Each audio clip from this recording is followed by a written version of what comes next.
the man was displaying excited delirium-like symptoms. With this phrase of excited delirium, what we would call excited delirium. Words excited delirium and excited delirium means so much. We're learning more about the 16-year-old boy who died while in the custody of the Jefferson Parish Sheriff's Office. Just ask Darren Parsa and Donna Liu. Their severely autistic son, Eric Parsa, died after Jefferson Parish deputies restrained him face down in handcuffs in 2020. He had very limited verbal skills. He spoke probably more like a toddler, two to three word sentences. Phrases, really, not sentences. He didn't have the words to say, "I can't breathe" or "my chest hurts" during the struggle with his parents and deputies the day he died. His only word was fire truck. It's like seared in my brain. It's like, you know. It took the Jefferson Parish coroner months to find the words to describe how Eric died. The official cause of death for a 16-year-old boy in the custody of Jefferson Parish Sheriff's deputies is now pending further studies. Ultimately, Jefferson Parish's chief pathologist ruled Eric's death an accident caused by excited delirium due to an acute psychotic episode in the setting of his autism. The contributing factors listed: his obesity, the prone positioning, and an enlarged heart. After Eric died, did you all hear the term excited delirium come up?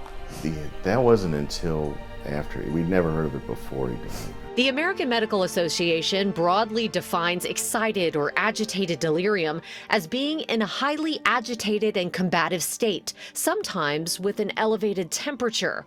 The Parsas are both doctors. In fact, they're medically trained psychiatrists.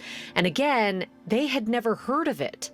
From going through med school, that was a term I had never heard before. I was never taught that term in med school. That's likely because excited delirium is not a psychiatric or medical diagnosis that has been recognized by the American Psychiatric Association or the World Health Organization on its list of diseases. It's a loosely defined set of symptoms often used when someone is high on drugs or mentally ill. It's often used when they die in law enforcement custody. If there's a diagnosis that only happens when people die at the hands of police, a reasonable inference is that it is a way of avoiding accountability rather than seeking the truth. Eric was far from the only one. Our partners in Denver tied the term excited delirium to more than 150 deaths nationwide since 2010. In Louisiana, our search of court records and media reports turned up 10. One of those was not law enforcement related. Among them was Ronald Green. Get on the ground! Get on the ground! Taser, taser, taser. Push your hands behind your back. Behind your back. The Union Parish coroner initially listed cocaine-induced agitated delirium complicated by motor vehicle collision, physical struggle, inflicted head injury, and restraint as Ronald Green's cause of death. And I beat the ever-living out of him. Later, forensic reviews of his autopsy found the physical struggle failed to adequately account for the beating he took from Louisiana state troopers. the coroner says McLaughlin died from excited delirium. The same goes for Tommy McLaughlin, a 44-year-old man who died in the back of a Shreveport police car in 2020 who was having a mental health crisis. This is video of how Shreveport police got him in there. The 4 Shreveport police officers involved were acquitted of manslaughter in his death in a judge trial last year. A medical examiner testified in the trial McLaughlin would have died even if police hadn't beat and tased him because he was in a state of excited delirium. You embrace myths because they benefit you in some way to embrace them. Dr. Michael Freeman is a forensic epidemiologist who co-authored a study on excited delirium. When there's law enforcement involved and the death occurs during restraint, that's when the term excited delirium is invoked. 4 major medical organizations are moving away from using the term. The American Medical Association in June published a statement saying, quote, current evidence does not support excited delirium as an official diagnosis and opposes its use until a clear set of diagnostic criteria has been established. It's a collection of behaviors and symptoms and I think that when allegations are made that the diagnosis is overused, it doesn't mean that the diagnosis doesn't exist.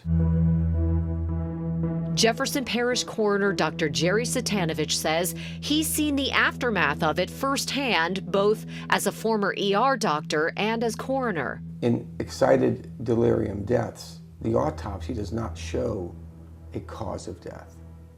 So you wind up doing an autopsy that doesn't show strangulation, doesn't show any trauma that would cause death. And so where do you go from there?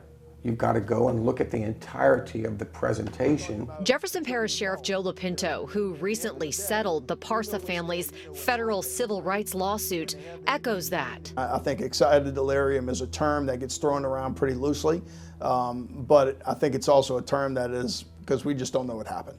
And that's exactly why the state of California recently passed a law banning the use of excited or agitated delirium as an official cause of death. Physician and Assemblywoman Akila Weber co-sponsored the bill. People are now saying, hey, you should not be using this because we don't know exactly what it is. And we don't have medical evidence to support it. And therefore, that's why we're now all talking about it.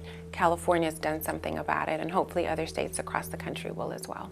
The medical organizations, including the National Association of Medical Examiners, are pushing for pathologists to find the root cause of what killed the person and list that instead of a catch-all term. I think we use it judiciously, we use it properly, and if in the opinion of the pathologist we have a case where it comes up again, I will support them using it.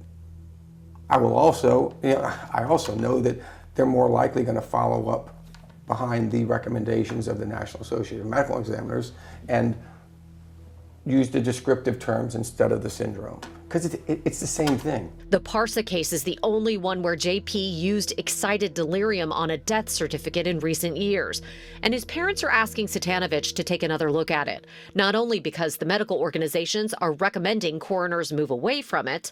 Eric had acted that way in the past because of being on the severe end of the autism spectrum.